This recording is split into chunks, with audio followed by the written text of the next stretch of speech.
pieces here. Hopefully this will be a refresher to your review or reading of the Power of Diversity. Middles, and I think you heard some of this in our little repartee, are oftentimes known for their strong commitment to family and to community. We tend to struggle for what is right. Sometimes we can get caught up a little bit in that struggle. Often are quite interested in applying new possibilities to what exists.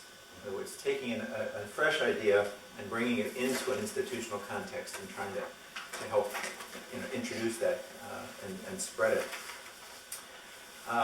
Traits of perseverance, endurance, courage, hanging in there would be traits of middles. Oftentimes a willingness to delay gratification for some goal that you're striving for. Except for food. Except for food. Can't delay everything. Sometimes tend to hold rather straightforward or simple and concrete values, which can cut both ways. That could be a wonderful trait to hang on to things and sometimes not. As well as value loyalty and humility and unpretentiousness. Some phrases about middle that I think are apropos are that middles are salt of the earth kind of people. They're people who make generally really good friends, friends who think about their friends and like community. Another description of middle is the place of heart and guts, and that describes a little bit about middle bodily intelligence, which definitely comes more. Do you want to be our mom? Right here.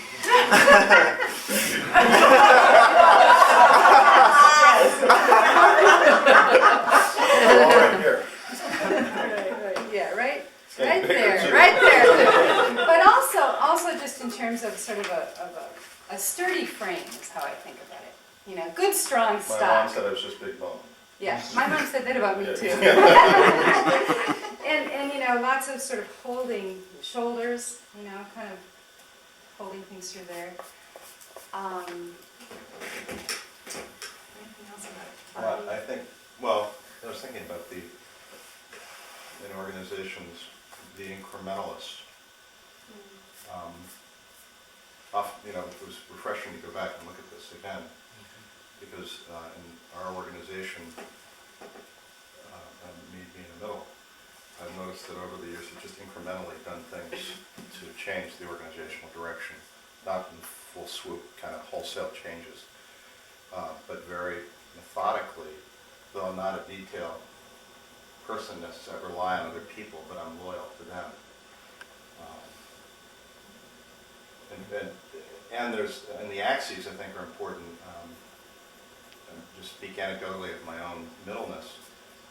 I tend to be a lower outer, if you look at some of that, but in my work, particularly this last year, it's very upper pole, outer, trying to, in meetings and political settings. Policy work. And it's a lot of work. I notice it's a lot of work for me. Not that I struggle at it too much, but I always feel the relief when I'm done. And I go back to drop out of that upper pole. So you really move back. For me, I move back and forth a little bit inner. I would say about, in terms of some of the polar dynamics, that middle-upper dynamics versus middle-lower. Middle-lower would tend to be more connected to, in a sense, to body, to nurturing, to kind of hearth and home sort of things. Middle-upper I tend to think of as having to do more with kind of moral values, community leadership, being good managers of people, and having good strong people skills and people sense about how to get things done. So you might find people who are more middle upper in things like management and social service organizations, maybe things like The ministers. YMCA. officers, priests, teachers, may involve, you know, the kind of work you're doing, Mike, in, you know, organ donation and really seeing that issues of health and education and welfare are being addressed. My middle career was nursing. And Just the middle career. And for middle lower inners might be more, you might see teachers in that arena as well, also parents. Parents who are choosing to stay home with kids and really find that a very valuable contribution they're making. Middle lower outer would be more very sort of kind of the hardworking community folks that also have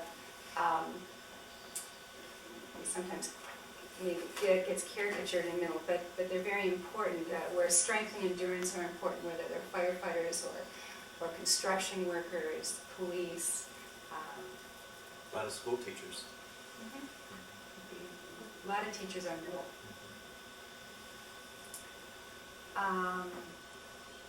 In terms of partialities for middle, something that middles are really known for is this sort of struggle between upper and lower, and the word struggle comes to symbolize a lot of what it seems like middles do very well, getting caught in this struggle. Sometimes middles can be overly concrete and not be able to see as much outside the box, and so that can be distressing, I think, in teams for people who are trying to, maybe are of a more late persuasion or early and are coming at it in a different way, and the middle wants to get down to brass tacks and implement something, doesn't see how that's going to work, and so that can... Sometimes middles can be very moralistic and also have a high need for control. Speaking personally, to apply both, I think, the strengths as well as the partialities, I've come to realize in recent years that a lot of my aliveness is around bridging fresh ideas, new ideas. They don't have to be my own ideas, but orienting towards some, you know, really creative new conception, and then seeking to bridge that early, fresh idea into an existing institution like the YMCA, or a new approach to youth work, or a new approach to renewing education, those who are in education. So you could think of that as an early to middle bridge, fresh ideas into an existing institution. My energy starts to drop off, but I have some skills to then also work with the kind of intricacies and sophistication of an institution, or sets of institution, which is beginning to get into the late axis. You know, the ability to really negotiate and manage in a lot of different settings, and somehow not lose track of that issue. Oftentimes requires a lot of interpersonal relationship building and that kind of thing.